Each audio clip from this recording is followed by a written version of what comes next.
this is our panel. It's up here. We've got Sanjeevan from Channel 4, Nick, who we just seen present, Steve from Verimatrix, Roland from Media Distillery, Kristin from 605, and Oliver from Liberty Global. So we've got a really nice mix, I think, of broadcasters, kind of operators or companies that just own everybody. That's Liberty. And various tech companies, kind of ACR and kind of data-driven targeting, video technology. So I thought I wanted to start with you, Sanjeevan, because I didn't know whether that was a barbed comment or a barbed. Oh, that's a good joke, isn't it? I like that. A barbed comment from Nick about you being the head of the profit center. Is that the way data and audience insights is viewed at Channel 4? Is it viewed as a really commercially driven concept? Yeah, I think the way certainly my team split out is there's one part of our team that's responsible for commercial innovation. So that's everything from helping the sales team sell new trading audiences with advertisers through to what we're doing with programmatic, and then ultimately what we're doing in addressable linear. And then there's another side of our team that looks after creative innovation. So very similar to what Nick was saying, all around personalization, recommendation, and how we start to bring some of the kind of the analytics aspect of it to the creative side of our business. But on the commercial side, we probably led with the commercial side first, and then delivered a load of sort of incremental benefits in terms of yield improvement on commercial advertising. Then meant the function itself became profit making within the organization. Oh, profit making. That's a very good phrase to have. Actually, I mean, Roland, I'd be interested to hear your view from a kind of technology supplier point of view. What do you think the greatest opportunity? The same question I asked Nick before. What is the kind of greatest opportunity in data-driven or data insights for a commercial broadcaster? Well, I think there's a difference between short-term opportunities and the longer term. Let's say the vision, the road where we are heading against. I think short-term, there can be a lot of wins by analyzing more of the content itself. We've talked about, and Nick talked about a lot about the personalization, knowing more about user profiles, what their interests are, and those kind of things. But analyzing more content itself, who's appearing in the content, which actors, which sports people, specifically interesting for sports content, talk shows, news and such items, gives you much richer metadata, which can help you with content discovery, search, and recommendations ultimately. So primarily about promotion of more, the right content, kind of keeping people watching, getting people watching new stuff. Yeah. Well, Kristin, do you, as another kind of tech company working in the space, does that fit in line with your thinking? Are those the quickest wins for broadcasters? Well, I think the biggest win in the States in particular is advertising. So it's a $75 billion business, television advertising in the US, and $80 billion now for digital. So it's sort of looking at the migration of consumption to different platforms and different devices. The idea of aggregating, credentialed data in a big way, and then utilizing that data to help identify targets, to actually do the targeting, and then coupling that with first-party data to determine the impact of that, of that targeting will help everybody monetize, or utilize their spend in a better way, and also get more value for their dollar. So it's for us, it's on the advertising side, but creative as well is particularly important. Just because you spend a ton of money creating content and more every day, so the ability to see what has been beneficial in the past, what drives people's interest, and then kind of using that to give them more of what they like and appreciate, and not overspend on things that they won't, is also a pretty critical piece. That's another hooray for addressable advertising then, so I like you as well. Well, the US, again, it's over 50% addressable at this point, so the opportunity there. And then what folks are doing with some of the technologies in Europe are also, I think, almost leapfrogging over local advertising, which we've had in the States forever. It's sort of skipping over local advertising and going to fully addressable through companies like NVIDIA on the satellite platform, I think is really additive. That's a thrill. So, and I was really interested by John's presentation earlier, talking about attribution modeling as well. Nick, I'm not going to ask you about attribution modeling because I know you don't work for a commercial broadcaster. BBC renowned for, I remember when I used to work at ITV, all the BBC people would turn up and we'd have to school them on advertising and TV for a good few Attribution is important to Nick because he knows who would have received a promo and wants to know what they've gone and done as a result.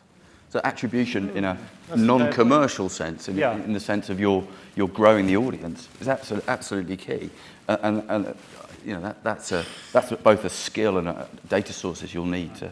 That would be really important. I'd hate to see everything driven by the notion of advertising here, right? Because I think Absolutely. the BBC is a fantastic example of where you can understand success factors that are not related to advertising spend. And that's actually more important for the future of subscription type channels. So you're saying it's kind of almost like the health of the industry is at stake, or keeping No, the industry I'm just in saying good there's health. bigger success factors than advertising spend because more and more content is going to be advertising free, is my theory in the future. So you've got to find sort of metrics which are independent of that that advertising driven rhythm, I believe. I was going to summarize up the key criteria for data driven video services as competitiveness overall, right? There's all these different sort of sub-nuances and things like that, but at the end of the day, you're in a competitive market. If you can gain a subscription or gain some eyeballs or something like that, then you're on top. If you can reduce some costs, you gain some competitive edge. So the nature of the beast is competitive optimization, I believe. That's the headline for this. Can I just add to that too? Sorry, Oliver. So on for distribution, folks, absolutely, because in my past life I was a distributor and advertising was only 5% of our revenues. The bulk of it came from subscriptions. But I think the other big thing that the BBC probably focuses on probably the most is just the consumer experience too. So it's not just doing stuff for the sake of doing your business better. It's actually that the end user's experience, if it's curated and it's targeted and it's presented in a way that really, relates to them, then overall the viewer benefits, and that's, I think, probably why you go to work every day. Hopefully. Yeah, I think that's right. We think a lot about how we deliver against our public purposes and our mission, and I think that being able to we know that it's not just about time, it's not just about eyeballs, it's about time well spent meeting needs across the breadth of the portfolio with memorable, distinctive, great content. And all of those words really matter, and things like sort of the memorability, the impact of content, and that's why things like virtual reality experiences are really important to us. It is. We would rather you had fewer hours across the portfolio with content that really engaged you, that had impact, that changed the way you thought about something, than just it's not about chasing ratings, as I'm sure you all know. And to what extent any of you that are driving this, especially on the broadcast side, so Sanjeevan, Nick, but Oliver as well, I mean, is there an awareness that the existential threat from some of the digital pure players who seem to have, really moved fast with this kind of like data analysis and recommendation, is there a sense that that's what's driving it? I think it's really important that we show on the commercial side that TV is still a great place for people to invest their ad spend. And we can do that, and I don't think TV is doing well enough in doing that. So we can start to show value and attribution on commercials. But we can also use the data to drive a better experience in the way that Nick's just described, absolutely. Yeah. And hearing you and watching your presentation, the Liberty approach and the BBC approach are really similar in the sense that we've both got people paying for our services, in effect, and we have to be really respectful of the fact that they're paying to get access in a way that maybe Channel 4 is not. And therefore the rules of engagement that we've got in the use of the data are slightly different to the way that you would use them, Sanjeevan, probably more similar in the way that we would use them. Yeah. But we would also want to keep up with the other digital players to say, look, this is just as fantastic a place, if not better, a place to buy ad space, to consume content, and to invest in and watch, as just going online and YouTube, etc. So I think absolutely we've got both a responsibility to use our data to demonstrate what a great ecosystem TV is, but we've also got real responsibility then in the way that we use that data as well. And I think, I mean, you touched on it before about efficiency, that the role of data in driving efficiency and driving cost out of a business. We have a fixed income base, which is all the license fees. We need to think about the way to optimize that investment in content and services, and enabling people to find and discover content that we know they will enjoy is a big challenge, particularly as some audiences move away from the linear schedule and the opportunities that we have to promote content through the linear schedule. So we need to think about ways that we can bring you content that we know you'll love. And so the use of data in shaping recommendations, personalization, promotion, and so on is really critical to a lean organization in the future under the kind of constraints that we have. So I don't see it as being led by the competition, but certainly that's the environment in which we're working. The scale of the competitive threat is, if you like, perhaps larger, but it's really led by delivering more value and getting greater yield out of the investment that we make in content. Because that's something that, sorry, just to come in, that's something that, for example, Netflix has got an advantage over Liberty, where we've got 11 different markets in Europe, and we've got 11 different systems, different boxes, different languages. Netflix is doing this once, and developing one system centrally, and then playing out. So we're forced to be lean, as you say, Nick, and using the data to drive that leanness is critical. If I can add something to what Nick mentioned, is that especially the millennials generation or the younger generation, I think they don't think that much in channels or programs anymore, but they think in terms of content. Like, what are the favorite sports, or what are the themes or topics or persons, like favorite sporters or actresses or singers they want to watch content about. An example I've been mentioning today a few times is in the Netherlands. I'm from the Netherlands, and Max Verstappen is a very famous Formula 1 driver now in the Netherlands. If I go to my replay environment of my TV operator in the Netherlands and I search for Max Verstappen, I get 0 results, because the current metadata and EPG information does not provide any information about him. While they're talking about him all the time, and he's giving interviews, and he's being on all kinds of TV shows.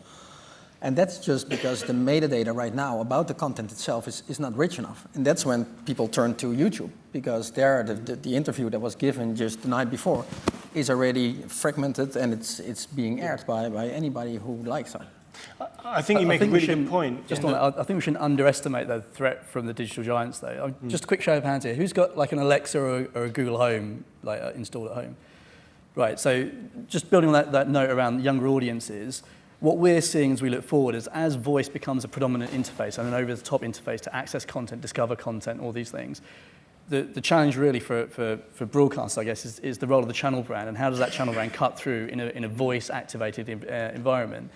So, and I think history has shown us, certainly with the digital giants, they're able to move very, very quickly into this space and execute very, very effectively. If you look at Amazon, one of the biggest part of their revenue stream is now infrastructure. They started off in books. So the ability for those organisations to pivot, I think we shouldn't underestimate that threat. And therefore, I think as we're looking forward in our respective businesses, is how do you then start to think about different partnership opportunities? How do you think about different carriage deals potentially? How do you think about sort of how you might co-pro, for example?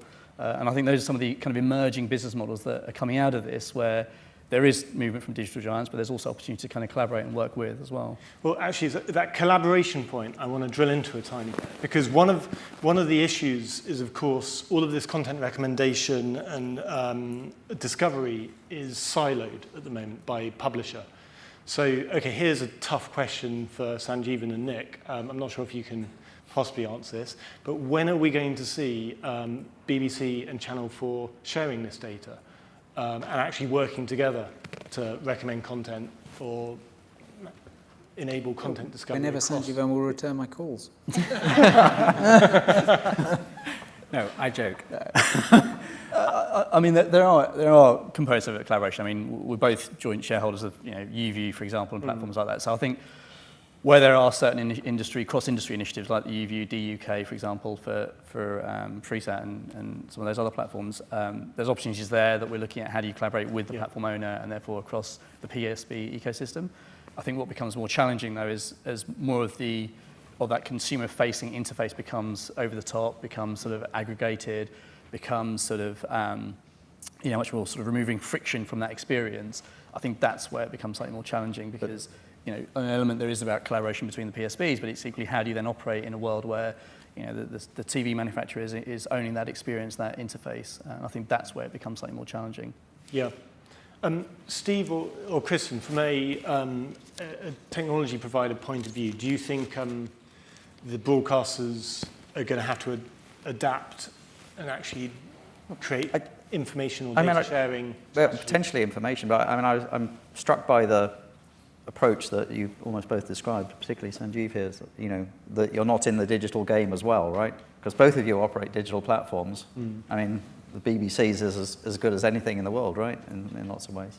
So, you're already competing in the digital realm, and you have the ability to pivot and have a lot of freedom in that domain as well as in the broadcast. You've got the best of both worlds in some respects. That's what I would say. It's a cup half full situation, not a cup half empty situation when you're competing with online, pure online players. I mean, is that perspective kind of warped in some respects, or? No, I think you're fair. If you look at sort of our viewing and revenue from sort of our traditional linear business versus digital, I mean, linear still is 90+% of our revenue. Right? Yeah. So it is still the lion's share. You're absolutely right. I think as we move into digital, and as digital is our fastest growing part of our business, it's understanding from a consumer perspective, your experience is now being re-baselined in terms of the Netflix, the Amazon Prime's example. So the kind of expectation from consumer is slightly heightened. The viewer experience is improving, which I think then creates on one hand opportunity, but equally thinking through how do you then operate in that world where that expectation is increasing all the time, and you need to kind of continue that investment within our digital platform. I think cross-platform attribution is critical, not just for advertising purposes, but to everything else that we've been talking about. If you really do want to enhance the experience for anybody, you want to know if they've been, told about something on digital, on demand, in a unicast format, in a multicast format, in a broadcast format. So not being able to, everybody talks about changing the currency and having one currency, and I think that's overly aspirational at this point, but at least being able to measure apples and oranges and bananas and knowing that you have a fruit basket that contains, 3 or 4 of each is really additive for the customer experience and obviously for the buy and sell side on advertising. So all about kind of consumer flows from content to content. Yeah, I mean, because people are used to it. Now you think about your experience with Google or with Apple, and everything that you do is sort of, kind of wrapped in a package. So your Google Maps may tie to your calendar. People are just getting more and more accustomed to things being kind of 360, and sort of have your consumption of video be bifurcated because of the technology or the inability for people to share the information, I think becomes almost, it feels archaic to the consumer.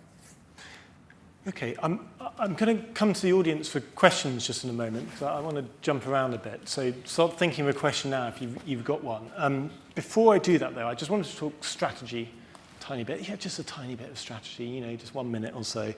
And I was actually interested in asking you this question, Oliver. There's a lot of kind of strategic implications of, using advanced data and insights. Now, Liberty is an incredibly interesting and kind of complex company with lots of different companies within it. Where do you see the biggest opportunities or the biggest opportunities for launching kind of new services or new products within the kind of Liberty family? What areas are most driven by data and insights? I would say there's an internal view and an external view. Well, tell us the internal view. So the internal view would be about nobody else hears. About growing the base. Yeah. So keeping the customers you've got happy. Yep. Reducing churn, downspin, all those obvious things. Trying to grow the product portfolio. Yep. And if you take the view that I do, that you are what you watch. I mean, Sanjeevan and I spent years at Dunhumphrey saying you are what you eat. We're busy now focusing on you are what you watch. We can really understand the early signs of potential churn. and that is the number one way to really drive value from that data. And does this differ greatly by territory? Are there common insights? I wouldn't say so. I would say in some of the smaller language territories, having local programming is really, really important. But I would say that the principles of human behaviour generally are quite consistent across Europe, even though we might like to think differently in the UK. Yeah. But, yeah. So I think the number one opportunity is internal. Yeah. But pretty close to that is how can we start to share our data and forge partnerships externally. Yeah. So that we can really start to drive value for the ecosystem as a whole. But again, I would say, and this is something I'm saying consistently to the businesses, we've got to be really respectful in the way that we do that. And we've got to whatever we do needs to be additive to the customer experience, and absolutely not make them feel uncomfortable about the things that. And is a company that represents obviously a group of companies, is it difficult to actually drive data sharing between your different entities, let alone of course between? Yeah. I mean, the internal politics are like in any other large organisation. So yeah, there's always those challenges. Yeah. But I think if you evangelise the positives of using data in the right way, you can get into a good place. Okay, we'll stay on strategy in a moment. If we don't have any questions from the audience, anybody got a burning question? Oh, we've got two there. So there's a chap at the back, chap at the front here. Can you introduce who you are, please? Hi, I'm Jamie Callahan. I work at OMD. Got a question for Sanjeevan. You mentioned addressable TV at Channel 4. What are you guys doing in that space? So there's a couple of things. We are obviously talking to platform owners to understand, at what point might that capability become available, and how might we, as a broadcaster, start working with them to sort of leverage that benefit. There's a number of solutions that run over the top. I think you heard earlier today, HBB TV type technology, that's then helping us understand actually what are the opportunities for non-platform homes to be sort of, addressable enabled. I think the problem we're seeing in the market is, for it to be successful for agencies and brands, is you need a cross-platform, cross-industry sort of solution that allows for consistent audience definition, consistent audience measurement. And at the moment, there's a real risk that you've got sort of different technology stacks, different solutions emerging that will allow sort of platform-specific sort of opportunities, but not, a cross-audience, cross-platform kind of solution. I think that's where, as a collective, we kind of need to get to. Colin Dixon with Endscreen Media. Netflix characterizes itself as a learning machine, and it uses data very much to guide what content it creates, what content it licenses, and what content it culls from the service. And it's been making somewhat surprising decisions that apparently have been working out pretty well, like, for example, Adam Sandler. Multi-movie deal, they seem to be doing very well for it, picking up shows that have been cancelled by television, like Longmire, doing very well with it. So, my question to you is, to what extent should user data influence the creation of content and the licensing of content that you provide? That's an excellent question. If you'd So like to field I'll that. jump in. I think that having worked in television for a long time, that one of my favorite pitch meetings that I ever sat in at our staff meeting, when we used to have one company that included AMC Networks and a couple other companies, was the pitch for Breaking Bad. So Josh Safin, the CEO, came in and he said, I have this show and it's about a high school chemistry teacher, and he gets an RV and he starts cooking crystal meth. And everybody was like, there's no way. There's no way. And I think that you can't necessarily test. There is something about lightning in a bottle, and if creation of content was that programmatic, that data could determine what's going to fly and what isn't, then a lot of us will be out of jobs. But I think it can directionally point you towards things, but that there's always going to be these unique opportunities to stumble upon something that nobody would have been able to test for in the past. So, Netflix I always find is an interesting model because they've been very smart, and I think they've been very lucky. But the market caps or the margins of single percentages They have a market cap, I think, of about 33 billion at this point. Then you look at Amazon that has a market cap of 400 billion, and a lot of other things that are driving, it's the tail wagging the dog when you think about what they do with video, but they've been very successful at that as well. So I'm sort of watching to see how it all plays out for Netflix, because I think if they do stumble a couple times in a row, the $5 billion they spend a year on content creation may become more challenging to sustain. So sort of a long answer, but I'm just not sure that you can predict, hopefully not, what every human will enjoy. I'm with Kristin on that one. I think that Netflix is exceedingly good in talking up its own game. I'm not sure it's quite as logical and data-driven for those kinds of decisions as they might want to portray. So, I think BBC has used user data since 1936, and I think it's really important to understand the audience and to learn from the audience, but you also, it is a creative organisation, and whilst we invest quite a lot of resource in helping the creative community understand changing appetites, how different needs are being met by the audience through different ways, bring cultural trends into the picture. They are there are some truly fantastic creative people who can make something successful, and no amount of data can ensure that the product at the end is successful. And so for every success that we can claim, yes, we influenced that, we brought some insight to the table that meant that this was a great success. There are others where the insight was as good as we think it could have been, but things just didn't work out. And I think that's the case with any organisation, Netflix included. I think our view on this is that it's not really an either-or. So I think there's a lot of, as you sort of say, sort of PR gump around. It's all data-driven, and when's the death of commissioning and scheduling going to happen? I think certainly the way we've approached it within the channel is this whole idea around smart curation. So can we create products and services that our online sort of commissioning teams for the digital side of our business can then use to then help inform and perhaps shape? So it's not one or the other. They're very much starting to embrace it and use it. But at the end of the day, as you say, it's the commissioning creative that actually makes that then decision. They're just using more data points and more information that can flow that. I think we have a similar example to you in that when Gogglebox was first pitched to us, it was like, well, what? People watching TV and we're going to air that? Is that really going to work? And it's that sort of creative spark that you just won't see if it was sort of all algorithmically driven. And I think we're very cognizant of that, in that you just don't get those sort of moments of TV that just brings audiences together at such large scale. And I think it's making sure that you get the best of both worlds, I think. So we're saying 80% art, 20% science? 99% made-up statistics. So we've covered commissioning, we've covered advertising, we've covered audience engagement and content recommendation. Something we haven't covered, and this is a bit of a black hole that I'm not sure if we should delve down into 4 minutes before the end of our allotted time, but we haven't covered regulation.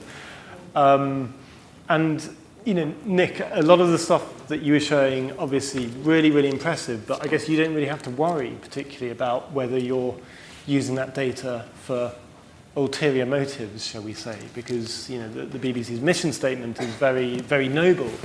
But then some of the stuff that we've seen earlier, like John, the attribution modelling there, I mean, absolutely what advertisers want, but there's a question of whether the users even know this is happening, let alone would agree to it.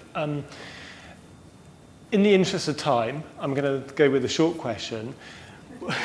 Rather than going down the GDPR wormhole.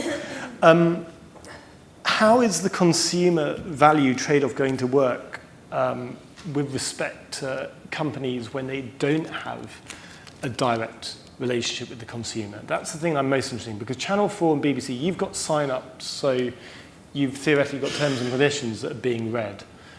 But of course, this is not the case if you're a distributor, if you're a technology company processing the data. How do we think that is going to work? Who'd like to take this tough tough question. Well, I'll jump in and have a stab at some aspect of it. I think, one thing that's very important to us in the, if you like, the sort of the audience promise is transparency. So you sign up, how are we using your data? What are we doing with it? And can you control it, delete it, and so on? Those are real sort of foundational parts of what we think we should be doing.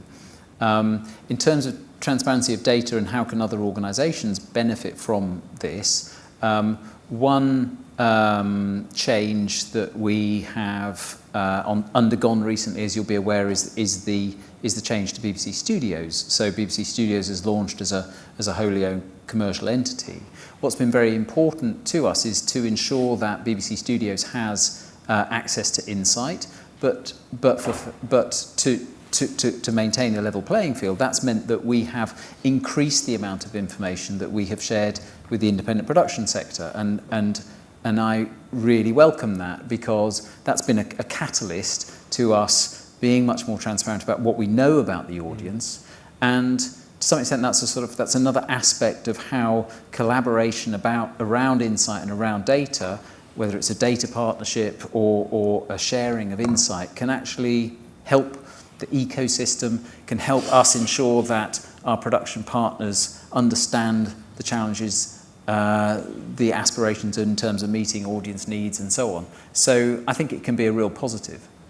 And is a really important aspect there, your relationship with these production companies, the kind of the trust that you put in them as the BBC, I guess, not to use that information or data in a bad way.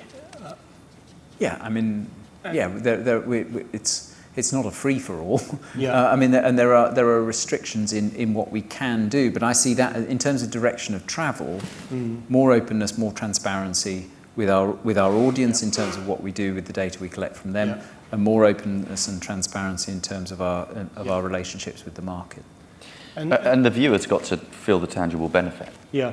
And that's really important, is that Yeah. I think we all now know that our data is being used in lots and lots of different ways. If you use it in a way that makes us feel uncomfortable, the consumer will react. Yeah. If we do it in a way that's respectful and sensible and drives better content for the viewer, then they will stay. And the regulation is down here. The main test is how does it land with the consumer, and are they comfortable with it? So consumer education is obviously a very difficult challenge. I mean, that's part of it, but it's value. Is what am I receiving in return? What's the trade-off? I think that's really, really important. And do we have any other questions in the audience? We've got one over there. Just wait for the microphone, please. Praveen from Broadcom. My question is, with all this database curation and recommendation, don't we end up in creating a bubble for the end user? How do they discover new content? Would they go into a deep bubble where they only see what you recommend and you keep on amplifying that, and they only see two types of content, they never discover new content? Where do you draw the line of showing them some random, new, fresh content and some driven by the data? I hope people leave the house occasionally and talk to other humans. Yeah. That's my hope. On At least through Facebook, anyway, or something. Editorial curation remains absolutely central to everything that we do. This is complementary to it. I think there was a study in the US recently where they were concerned about the filter bubble, and so they thought that they'd try to find lots of people who had read a number of news articles and understand whether or not they were subject to this, and perhaps their views were being shaped by this. And I think they struggled to find enough people in a massive sort of cohort of data of sort of millions who've actually engaged with enough news content to measure a filter bubble at all. So I don't really think that it's a phenomenon that we need be concerned about because of the strength of editorial curation. And I don't really think it's a phenomenon that exists among the great majority of people, because the great majority of people aren't that engaged with things like news, unfortunately. Okay, we're nearly at the end, so I'm going to ask one last weird, tough question. Oh, well, no, not tough. Easy question. I want you to imagine this. We're going to play Brewster's Millions here. You are going to be. You work for Liberty Global, maybe in the investment team. Maybe not you, Oliver. You've got a few billion in your wallet. What? And you work. What companies, or what type of company would you invest in? There's going to be, you know, what technology companies would you invest in that you think their innovations are going to be the best long-term game changers in this kind of data space? Well, I think what the main challenge currently for a lot of TV operators is that they have the infrastructure, they have a lot of customers, they have a very dominant position in their respective territories or countries, but they're about to lose relevancy, or it's already happening, because let's say when the audience is shifting from linear TV to OTT watching or to replay, that's something they have too much linear legacy with to be able to serve the customer well. And I think one key factor to help such operators in that way is by knowing what they're actually distributing. Right now, they have mainly the EPG data. They get all the streams from the broadcast and they distribute it to the consumers. But sometimes they don't have a clue what they're actually distributing. At what time, what is actually the start time of a program? Who's actually being interviewed in a talk show? What match are we actually displaying in a sports program and that kind of stuff? And my advice would be in investing in more content knowledge. So metadata, measurement and analysis, which is exactly what your company does, right? Good pick, purely coincidental. Who wants to go next? I'd go with two core technologies. So I think AI, not because of its existing hype, but I think if you look at our entire sort of value chain, the opportunities that it can create for greater automation and efficiencies. And then the second would be blockchain, more from how you can think about distributed rights management, authentication, ad fraud, and the application of blockchain to the broadcast ecosystem are probably the two I'd Sanjeevan, you get 10 kudos points for mentioning blockchain, which is whatever, some cool thing that most of us have heard of but don't understand. Okay. Who's next? Oliver, you've been promoted to content head of production investment. company in the world that's got the most creative people, because everybody wants great content. Yeah. That's exactly what ITV's strategy has been for the last 5 years, so not bad. Buy ITV then. Yeah. It's only 90% of the way to go. You can tweet that, by the way. Liberty says that you should buy ITV. Who's next? You did say technology company, I think. So, yeah. So I'm any company apart from Verimatrix. Yeah. Damn. I should have. Shoot. I think that the more you look at data, the more questions you ask, the more answers you get, the more questions that begets, and so on and so forth. So, you know, a smart company that has data science capability to help you to navigate all of this would be a smart investment. And maybe that involves AI at some level, but certainly people who can get insights from all the data we're starting to accumulate is a very valuable resource, I would imagine. So. Yeah. I think, was it 2014 was the year of the data scientist, but actually it's probably 2015, 2016, 2017, and go. Yeah, I'm trying to polish my credentials, Yeah. Kristin, I would just say I'm with Roland because everything that, we sold our last company for billions, and it's all invested billions. in the new one. So we have a similar, but it's about data scientists, PhDs, people that understand not just how to have lots of information, but to actually take all that data and get insights out of it. And that's partly aggregate and partly creative as well, of course, right? You've got to look at things in a slightly non-linear fashion, I think. But